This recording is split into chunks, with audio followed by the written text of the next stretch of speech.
Bienvenue dans Smart Bourse, votre double dose quotidienne de marché en direct sur Bismart. Chaque jour à la mi-journée, 12h30, 13h. Et en fin d'après-midi, la grande édition pendant 1 heure à partir de 17h. Au sommaire de cette édition de la mi-journée, un rebond qui tient sur les marchés actions en Europe. Depuis hier, on voit le rebond se maintenir sur les actifs européens et un CAC 40 qui renoue quasiment avec les 6000 points à mi-séance. Une progression d'1,5%. Vous aurez le détail dans un instant avec Alix Nguyen.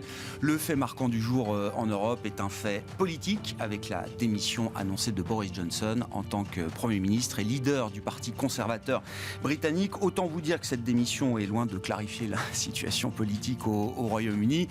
On en reparlera ce soir sans doute avec nos invités de Planète Marché. Pour l'instant, le seul constat qu'on peut dresser, c'est le petit rebond du sterling contre dollar notamment, que cette démission annoncée il y a à peine quelques heures a engendré sur les marchés. Boris Johnson qui doit s'exprimer en ce moment à mi-journée pour son discours de démission après une crise politique qui s'est encore intensifiée ces dernières heures. Nous parlerons plus globalement, en dehors du sujet britannique, des enjeux du second semestre sur les marchés. Pour cela, il faut peut-être revenir encore sur l'analyse du premier semestre, qui a été un premier semestre historiquement compliqué à de nombreux égards sur les marchés. Nourane Charer, directeur de la gestion de Mansartis, sera avec nous en plateau. Et puis, nous évoquerons également l'actualité corporate du jour dans le monde de la gestion d'actifs en France et à Paris, avec l'arrivée au capital d'Iveo Capital Partners de Maurice Chéniaud, le pape du private equity en France, cofondateur d'Apax Partners au début des années 70, qui devient donc un actionnaire et un partenaire de référence pour la société de gestion Iveo Capital Partners, spécialisée notamment, mais pas que, dans la dette d'entreprises émergentes. Vous les entendez régulièrement sur cette antenne et nous retrouverons Michael Israël, cofondateur d'Iveo Capital Partners, avec nous en plateau dans cette demi-heure.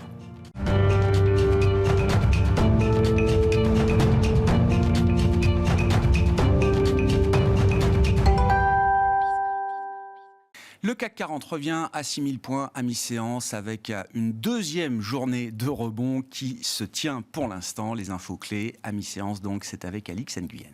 L'indice parisien maintient son rebond dans le sillage de la clôture positive de Wall Street hier et des minutes de la Fed sans surprise. La Banque centrale reste déterminée à relever ses taux et ce, au risque de freiner l'activité économique. On retient enfin qu'elle pourrait adopter une politique plus restrictive dans les prochains mois en cas de persistance des tensions inflationnistes.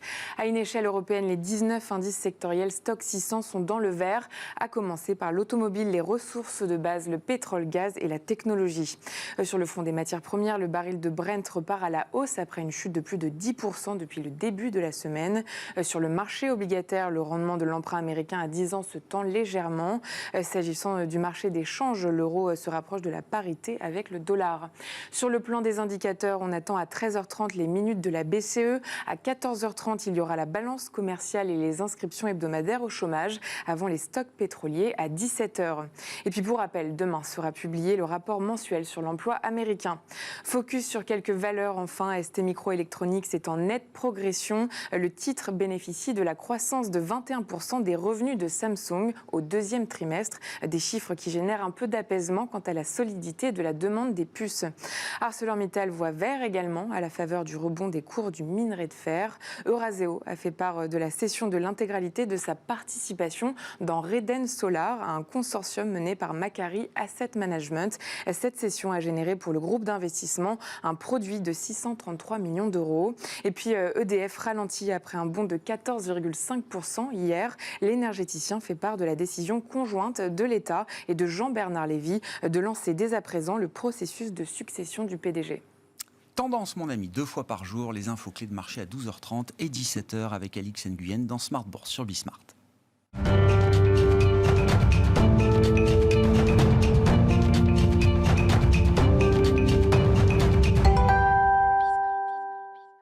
Parlons des marchés pour entamer cette émission avec Nourane Charer, à nos côtés en plateau, directeur de la gestion de Mansartis. Bonjour et bienvenue Nourane. Bonjour Grégoire. On va parler des enjeux du second semestre qui a déjà débuté pour les investisseurs, mais ne nous privons pas de regarder encore un petit peu dans le rétroviseur du premier semestre avec une analyse de marché, alors qu'on a déjà beaucoup développé, mais il y a peut-être encore des éléments à retirer de ce premier semestre, je le disais, historiquement compliqué à de nombreux égards. Il y a une clé de lecture qui vous intéresse dans l'analyse de marché en ce moment, Nourane, c'est le facteur duration. Qu'on connaît bien sur les marchés obligataires, on en a peut-être moins conscience quand on évoque le marché action. Comment on explique la situation des marchés au premier semestre à travers ce critère et ce facteur de la duration ? Alors, le comportement des marchés au premier semestre a été de toute façon très atypique, donc est très intéressant sur le plan de l'analyse. Il a été atypique parce que assez différenciant par rapport à ce qu'on a l'habitude de voir historiquement, pour deux éléments. Le premier élément, c'est qu'effectivement, le marché obligataire n'a pas servi de valeur de refuge au moment où on a un marché action qui baissait fortement. Et le deuxième élément qui est quand même un petit peu lié, c'est qu'on a des marchés financiers actions ou obligations qui ont été complètement décorrélés des fondamentaux. Et c'est là, alors sur le marché décorrélé des fondamentaux, c'est toujours compliqué à appréhender sur le marché action. Ouais. C'est beaucoup plus facile de le voir sur le marché obligataire. Sur le premier semestre, si on détenait une obligation de bonne qualité de crédit, vous perdez 15%. Si vous détenez une obligation de mauvaise qualité de crédit, donc avec un taux de défaut plus important, vous baissez également de 15%. D'accord. Donc on voit bien effectivement que la qualité bilancielle des entreprises sur le marché obligataire n'a pas été le facteur déterminant. Il n'y a pas eu de discrimination de ce point de vue-là. Il n'y a pas eu de discrimination sur le plan de la solidité bilancielle des entreprises. Qu'est-ce qui a été discriminant ? Ce qui a été discriminant, c'est la sensibilité. Et la sensibilité, effectivement, sur le marché obligataire, c'est assez simple. C'est-à-dire que si vous déteniez une obligation court terme qui arrivait à échéance à 1 ou 2 ou 3 ans, vous perdiez 4%. Si vous déteniez à l'inverse une obligation à maturité longue, vous perdez 10-15%. C'est exactement la même chose et le parallèle est identique sur le marché action. C'est-à-dire que sur le marché action, je ne reviens pas sur les fondamentaux, mais les secteurs qui ont les mieux performé, ce n'est pas forcément les secteurs qui sont les plus solides. En tout cas, les leviers financiers des secteurs télécom, utilities, c'est les secteurs qui affichent des leviers financiers les plus importants, donc un niveau de dette les plus élevé. Donc, c'est étonnant de voir ces secteurs-là, dans l'environnement actuel de hausse des taux, surperformer ou en tout cas moins baisser, résister dans cette baisse de marché. Le facteur qui a été effectivement discriminant au même titre que sur le marché de taux, c'est effectivement la duration. On appréhende mal ce concept en fait sur le marché action, mais il est assez simple. C'est-à-dire qu'au lieu de parler finalement de secteur value growth, l'investisseur se rémunère de deux manières sur le marché action. Soit en fait par le rendement du dividende. Donc là, effectivement, on va retrouver les secteurs qui ont surperformé depuis le début de l'année, le secteur télécom, le secteur de la santé, le secteur services aux collectivités qui surperforment nettement. Et ça, c'est des secteurs à duration dite courte, puisque l'investisseur se rémunère plus rapidement, alors de manière moins élevée, mais plus rapidement. Ensuite, il y a des secteurs à duration plus longue, où là, l'investisseur se rémunère en participant, en accompagnant l'entreprise sur l'amélioration de ses profits à moyen et long terme. Et là, on va effectivement retrouver tous les secteurs à duration plus longue, donc le secteur de l'industrie, de la chimie et de la technologie. Et donc, effectivement, le facteur duration joue. Alors, on voit bien que c'est décorrélé des fondamentaux. Est-ce que c'est rationnel dans cet environnement de marché, dans cet environnement économique marqué par une inflation forte? On peut considérer que c'est rationnel puisque, effectivement, l'investisseur préfère avoir une rémunération courte, je dirais, mais certaine, plutôt qu'une rémunération à moyen et long terme. On peut avoir 10 dans 5 ans, mais si on a 20 d'inflation, on perd. Donc, je dirais qu'il y a une forme de rationalité. Mais oui, c'est plus le sujet de l'inflation, la réaction des banques centrales, qui a été le facteur déterminant, effectivement, sur les marchés, plus que le fondamental spécifique d'une entreprise. Oui, mais ça, c'est quand même une rationalité de marché à moyen et long terme. C'est-à-dire qu'on voit bien que la croissance des BPA à moyen et long terme a été égale et doit être égale, peu ou prou, en fait, doit correspondre à la performance boursière. Et ça se vérifie. Ça se vérifie dans le temps. Donc, en fait, le retour sur les fondamentaux, on doit l'avoir. Et d'ailleurs, on l'a depuis peu, d'ailleurs. Ah, alors c'était ma question. Est-ce que ce que vous avez constaté au premier semestre, est-ce qu'on peut projeter une trajectoire sur le second semestre ou est-ce que non? Le facteur duration est peut-être moins pénalisant ou sera demain peut-être un peu moins pénalisant. Est-ce que les choses sont en train de changer de ce point de vue-là? En fait, ce qui s'est passé au premier semestre, c'est qu'on a eu un ajustement des marchés financiers par rapport à l'environnement économique marqué par l'inflation. Donc, il fallait s'ajuster sur les taux qui étaient historiquement bas. Une fois que cet ajustement est un peu derrière nous, c'est-à-dire qu'on voit bien qu'on commence à stabiliser, alors le marché continue à rester nerveux, mais on commence à stabiliser les niveaux de taux autour de 3%. Effectivement, les fondamentaux peuvent faire leur retour et on commence à le voir depuis la publication des PMI américains. C'est-à-dire que ça fait longtemps qu'on parle... Bon, on parle d'inflation, on parle aussi de ralentissement, mais en fait, il n'a jamais été concrétisé dans les indicateurs économiques. Les PMI aux États-Unis ou en Europe continuaient en fait à afficher une certaine hausse jusqu'en juin. Donc en juin, on a eu des PMI qui se sont arrêtés. Donc là est revenue sur le marché la crainte de ralentissement économique. Et là, on s'est retrouvé sur l'analyse des fondamentaux des entreprises. Donc, sur le marché obligataire, comment ça s'est traduit ? Par une divergence de performance entre le high yield et l'investment grade. Et sur le marché equity, ça s'est traduit par une divergence de performance au profit des valeurs à duration plus longue avec des fondamentaux, je dirais, plus solide, ou en tout cas une croissance plus visible et plus structurelle. Et là, donc, on retrouve, je dirais, la rotation de style value growth. Donc, on a une surperformance du style croissance depuis 3 semaines à peu près par rapport au value. Est-ce que c'est un renversement de dynamique sur quelques semaines, comme vous dites, Nourane, qui donne envie à l'investisseur de redéployer le cash peut-être qu'il a encore à disposition vers un peu plus de risques de duration éventuellement ? Là, on le voit, c'est-à-dire que si on a vraiment un risque de ralentissement économique, je pense que si on a un risque de ralentissement économique, finalement, pour les marchés financiers, ça ne peut pas se traduire par une baisse supplémentaire de 15 à 20%, ce qui nous amènerait quand même en fait à une baisse sur l'année de près de 30% sur les marchés financiers. Pour qu'on ait une baisse de 30% sur les marchés financiers, donc il faudrait en fait un risque systémique, un risque financier fort. Ce risque financier fort, la probabilité que ça arrive, on ne peut pas l'écarter. Il peut arriver du côté du marché immobilier. Okay. Est-ce qu'on est dans la même situation que 2008 ? Pas forcément, on le voit sur les stocks, on le voit sur le niveau de l'offre et on le voit sur la solvabilité des emprunteurs. Il y a des marchés immobiliers qui ont sauté, en Chine ça a sauté. Mais oui, en Chine ça a sauté, mais là je parle en fait du marché immobilier qui pourrait effectivement, aux États-Unis qui avec des taux mortgage qui effectivement ont doublé, on est passé globalement, on a presque atteint les 3,6 quoi. Voilà, on a dépassé les 3,5. Donc là effectivement il y a un vrai sujet sur des craintes d'éclatement du marché immobilier qui représente aujourd'hui un pan important de la croissance américaine. Aujourd'hui, au vu des métriques sur le segment de l'immobilier, on n'anticipe pas effectivement de dislocation sur le marché immobilier aux États-Unis. Un ralentissement, certes, des prix qui vont effectivement s'ajuster, mais ça sera bon pour l'inflation. Le deuxième élément qu'on pourrait avoir, qui pourrait être systémique ou en tout cas assez important pour faire baisser les marchés sur le deuxième semestre, de manière tout aussi importante que sur le premier, ce serait peut-être une inflation qui continuerait à être peu maîtrisée et qui engendrerait en fait une hausse des taux galopante. Et là, effectivement, dès lors qu'on va avoir, parce qu'aujourd'hui 3%, je dirais qu'on est dans une forme de normalisation. Si vraiment, Vous parlez du taux à 10 ans américain. Oui, pardon. 3%. Non, mais oui, on a la référence en tête, mais je me rappelle. Le taux à 10 ans américain. Si, par contre, on a une envolée en fait encore plus importante des taux, là, on aura un problème de solvabilité sur les agents économiques. Solvabilité sur les États, solvabilité des entreprises et solvabilité des consommateurs. Et sur les États, avec une dette qui a effectivement augmenté de près de 20% sur les 2 dernières années. Donc, ça serait un vrai sujet. Ces deux risques que vous citez, c'est des hypothèques qui permettent néanmoins, encore une fois, de redéployer de l'investissement aujourd'hui. Est-ce qu'il y a un aspect un peu timing, tactique à avoir en tête ?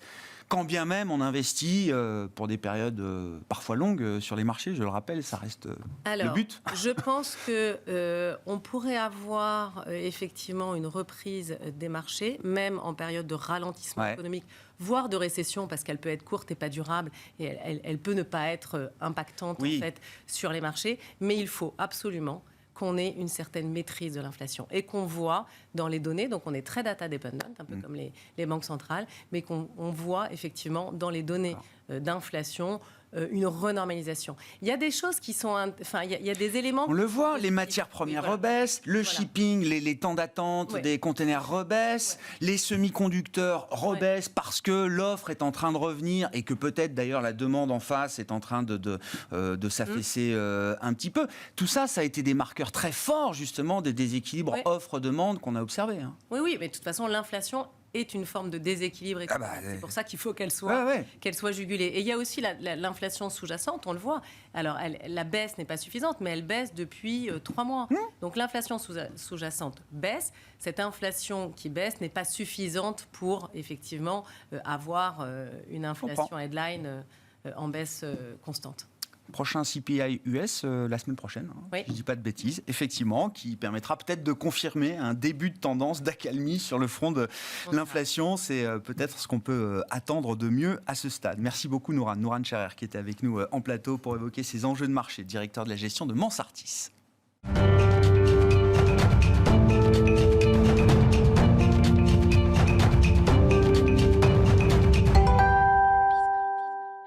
Et on va parler à présent d'enjeux industriels dans le monde de la gestion d'actifs avec, je le disais en introduction, l'événement corporate du jour pour la place parisienne avec l'entrée de Maurice Chéniaud au capital d'Iveo Capital Partners. Michael Israël, cofondateur d'Iveo Capital Partners, est avec nous en plateau. Bonjour et bienvenue Michael. Bonjour. Bon, on ne parle pas marché pour cette fois avec vous Michael, non, parce que...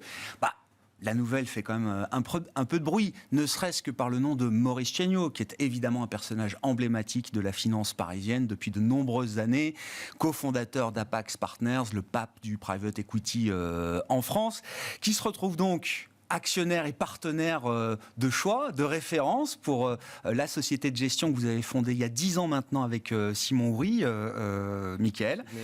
Comment cette histoire s'est-elle nouée entre Maurice Chéniaud et Iveo Capital Partners ? Alors en fait, nos 10 ans, mais Maurice, on le connaît depuis 15 ans. Donc en fait, on se connaît depuis très longtemps. Il nous a accompagnés dès le départ en tant que client, quand on a créé Iveo. Puis après, il était là sur, je dirais, un peu tous les moments forts. Quand on a voulu se lancer dans la gestion collective, créer notre premier fonds, le flagship Iveo Fixed Income. Quand on a fait du litigation finance dès le premier vintage, il a participé. Donc, en fait, il a, je dirais, d'abord, il a l'expérience client, comme dit Steve Jobs, d'Iveo Capital. C'est pas mal. Et puis, au travers du temps, la relation, elle n'a fait que se développer. On est même allé plusieurs fois chercher des conseils auprès de Maurice. Donc, je dirais que ça s'est fait vraiment naturellement. Naturellement. Ouais. Qu'est-ce que vous attendez de lui à ce stade ? Parce que je comprends qu'il vous a accompagné depuis au moins 10 ans et peut-être plus. Il a toujours été là, il vous a déjà conseillé. Là, il prend une participation au capital. Donc ça ancre quand même les choses dans le long terme. Qu'est-ce que vous attendez de lui à ce stade, Michael ? Alors, je pense qu'avec les 10 ans, on a passé quelques caps. On a passé le cap du milliard d'euros sous gestion. Bon, l'étape normale pour maintenant, c'est de s'institutionnaliser. Et quand je dis ça, je ne dis pas au sens il faut avoir des clients institutionnels. On a un mix client, mais je dis vraiment au niveau de l'entreprise. Et en la personne de Maurice, quand on discute, on sent bien qu'il y a les deux volets. C'est une expérience énorme du monde institutionnel et de l'institutionnalisation, mais il y a une expérience énorme de l'âme entrepreneuriale. Ouais. Et donc, c'est vraiment ces deux choses qu'on a envie d'avoir à côté de nous. On veut garder notre âme. Vous savez qu'on a un peu c'est un peu notre slogan, élargir les univers d'investissement. On a envie de rester curieux, comme on l'a toujours été, pouvoir s'aventurer, comme peut le faire une société de gestion qui est plus entrepreneuriale. Mais on doit aussi aller... vers plus d'institutionnalisation. Sujet passionnant parce qu'effectivement, c'est le mouvement de l'industrie, de la gestion d'actifs et de la finance. Moi, je vous identifie comme des spécialistes. Et c'est vrai que quand vous venez par les marchés, on parle de dette émergente, de dette corporate émergente. On va loin dans l'expertise, en tout cas pour moi, de ce que je peux... écoutez de votre part, Michael, vous avez quand même 10 ans. Qu'est-ce que ça veut dire s'institutionnaliser au bout de 10 ans ? Comment on s'institutionnalise en tant que société de gestion ? Et ce n'est pas juste une question de typologie de client, c'est ce que je comprends. En gardant quand même cette notion d'expertise et de spécialisation face à ce que j'appelle les hypermarchés de la gestion. Et c'est vrai qu'on a vu l'avènement des vendeurs d'ETF, etc., tous plus gros les uns que les autres. Mais il y a également toujours ce besoin, peut-être plus que jamais d'ailleurs, d'expertise sur des marchés très spécialisés, très niches. Comment on reste curieux, comment on s'institutionnalise et comment on reste expert? Bon, alors, c'est une grande question, là, quand même. Ouais. Bon.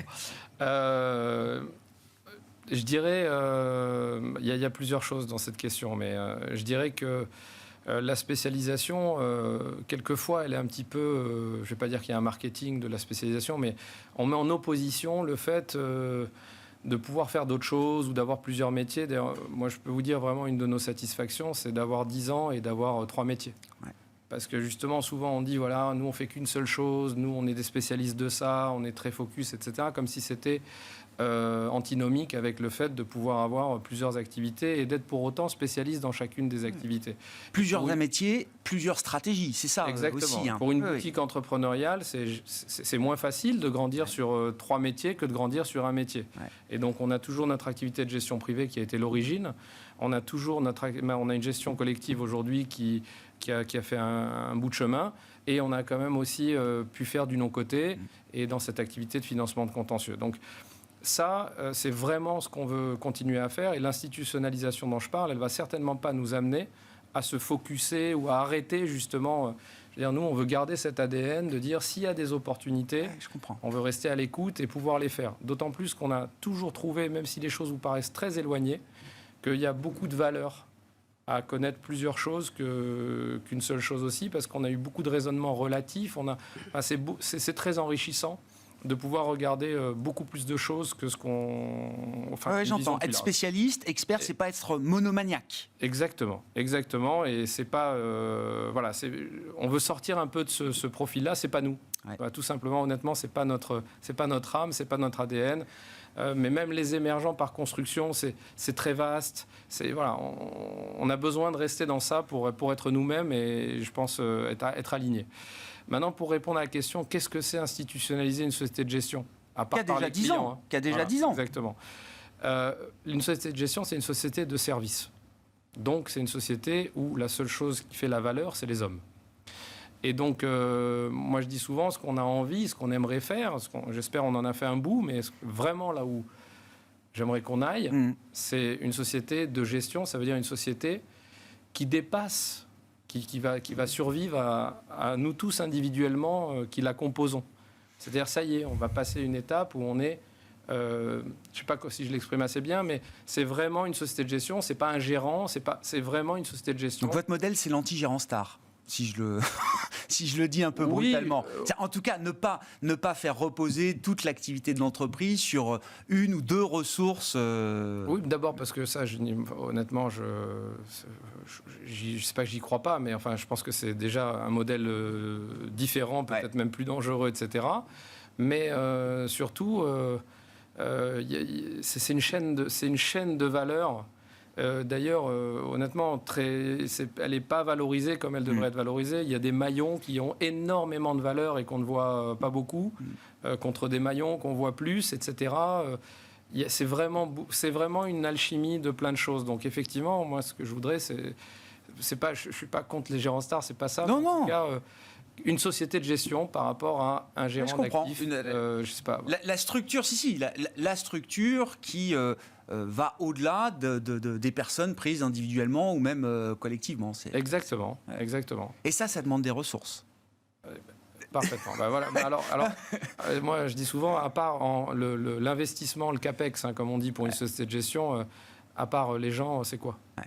Donc voilà, nous, la seule chose qu'on a à faire et à réussir, j'espère en tout cas, c'est continuer à faire venir chez nous des gens de grande qualité.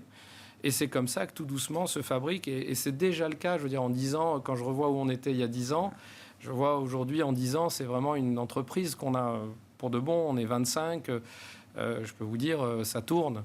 Et voilà, c'est de continuer sur ce chemin-là. Et l'idée, sur le plan stratégique là, des prochaines années, puisque ça y est, vous avez passé la barre du milliard, des 10 ans, etc. Vous êtes encore à la recherche et toujours de nouvelles expertises, de nouvelles niches à exploiter en termes d'investissement, sur le plan de l'investissement? Qu'est-ce qui peut vous intéresser, par exemple, dans l'univers des possibles que vous regardez? Et puis concrètement, là, c'est quoi les étapes produits, services qui attendent Iveo Capital demain? Alors, de manière générale, je crois que vous le savez, mais nous, ce qu'on aime bien, c'est de trouver des endroits où, je dirais... Il y a peu de monde. Voilà, exactement. Mais pour une raison simple, c'est que sinon, l'argent est pas cher. Nous, on a un ADN de crédit. On aime bien prêter de l'argent quand l'argent est cher et on aime moins le prêter quand l'argent est pas cher. Donc, c'est d'essayer de trouver des zones ou des moments où on arrive à avoir un argent qui est rémunéré face à un risque qui est raisonnable. Et donc ça, c'est toujours notre recherche et on s'aventurera. Vous savez qu'on a fait quand même 2-3 transactions. On n'a pas encore scalé ça, mais on va voir. On a fait 2-3 transactions dans la venture debt, qui est un sujet qui peut avoir de l'intérêt. Donc de la dette privée destinée à des entreprises en forte croissance, en amorçage, aux sociétés qui ont souvent à leur capital des fonds de venture et qui cherchent un petit peu d'argent non dilutif. Et bon, voilà, donc c'est d'autres logiques. On a déjà fait quand même quelques deals et c'est probablement quelque chose qu'on va regarder avec plus d'attention. Et puis après, sinon, ça peut être n'importe quoi dans le sens où, évidemment, ce ne sera pas n'importe quoi, mais dès lors qu'on a l'impression qu'on peut déjà amener quelque chose de plus. S'il y a déjà beaucoup de monde et que tout le monde fait correctement le travail, qu'est-ce que vous voulez qu'on aille faire Voilà, donc... L'exemple parfait, dans l'histoire récente, c'est ce que vous appelez donc la litigation finance. Vous étiez venu en parler, Simon Harouet était venu en parler, mais je crois que personne ne connaît. Le financement de contentieux, c'est un truc très anglo-saxon au départ. Maintenant, tout le monde connaît. Alors, c'est vrai. Non, mais c'est vrai. Au début, c'est vrai. Voilà, c'est ma question. Mais vous avez été... un des premiers, en tout cas moi c'est grâce à vous que j'ai connu ce que c'était que la finance de contentieux, et c'est quelque chose qui a progressé depuis, qui devient plus ouvert, on va dire, sur la place parisienne. Complètement, mais notre première transaction, on l'a faite en 2013. Ça commence à remonter un peu. À l'époque, quand on allait présenter ça à des investisseurs, évidemment, c'était pas connu du tout. Nous, en plus, on est venu par-dessus avec un peu d'ingénierie financière, des histoires de protection, d'assurance, etc. Donc, c'était très nouveau. Mais ce qui était marrant, c'est qu'à l'époque, c'était aussi très nouveau côté utilisateur. C'est-à-dire, les gens ne savaient pas forcément qu'ils pouvaient trouver du financement. Les entreprises en contentieux, exactement. C'est ça. Et même les avocats n'étaient pas encore familiers, ou autant familiers. Aujourd'hui, je peux vous dire, tout le monde connaît. Il n'y a pas un avocat qui ne sait pas, qui peut proposer ça à ses clients aussi, etc. Donc ça s'est beaucoup développé. Et c'est exactement ce qu'on adore. C'est-à-dire vous rentrez dans un truc qui est très specialty finance et qui est en train de devenir vraiment... Mainstream, un peu plus mainstream. Un peu plus, exactement. Voilà. Donc, c'est l'exemple parfait de ce que vous recherchez pour demain toujours. Concrètement, là, il y a des produits qui vont être lancés, je crois, dans les prochains mois. Exactement. Quel type de produits et pourquoi? Est-ce que ça veut dire que c'est le bon moment, justement? Est-ce que vos clients vous demandent, là, ont de l'appétit pour des produits particuliers liés au monde du crédit? Oui. Alors, il y a deux produits qui vont arriver très très vite. D'abord, il y a un nouveau vintage de litigation, justement. J'allais dire plébiscité, c'est un grand mot, mais en tout cas qui est demandé, et notamment par la vague d'investisseurs qui nous a accompagnés depuis le départ. Pourquoi? Parce que qu'est-ce qu'on a vu là dans cette première phase de marché? C'est l'énorme corrélation des classes d'actifs entre elles, liée notamment tout simplement à la composante taux d'intérêt. Et pour le coup, dans le litigation, dans le financement de contentieux, on est sur un actif qui est totalement décorrélé des taux, décorrélé de la croissance mondiale aussi. C'est pas le sujet, c'est des histoires très idiosyncratiques. Il y a un procès, il y a un award, excusez-moi pour l'anglicisme. Voilà, c'est pas en rapport avec les taux. L'état du monde ne change rien Exactement. à la situation. Donc il y a pas mal de demandes par rapport à ça. L'autre sujet, c'est dans le monde du coté. Et c'est un très bon moment. J'ai vu beaucoup de confrères se lancer aussi et je souscris totalement que c'est un bon moment pour faire des fonds datés, des fonds à échéance. Donc on va lancer là probablement en septembre un fonds 2028, 100% émergent, parce qu'il y a un niveau de taux d'intérêt qui est intéressant à figer et il y a un niveau de spread qui est intéressant à figer aussi. Alors bon, c'est le moment. Une année d'opportunités. Merci beaucoup, Michael Israël, qui est venu nous parler cette fois de cette nouvelle aventure, cette poursuite de l'aventure Iveco Capital Partners, avec désormais comme actionnaire à vos côtés et aux côtés de Simon Horry, qui vous accompagne comme cofondateur, Maurice Chéniaud, qui entre donc aujourd'hui au capital d'Iveco Capital Partners. Voilà pour cette édition de la mi-journée de Smart Bourse. On se retrouve à 17h en direct pour une nouvelle heure sur Bismart.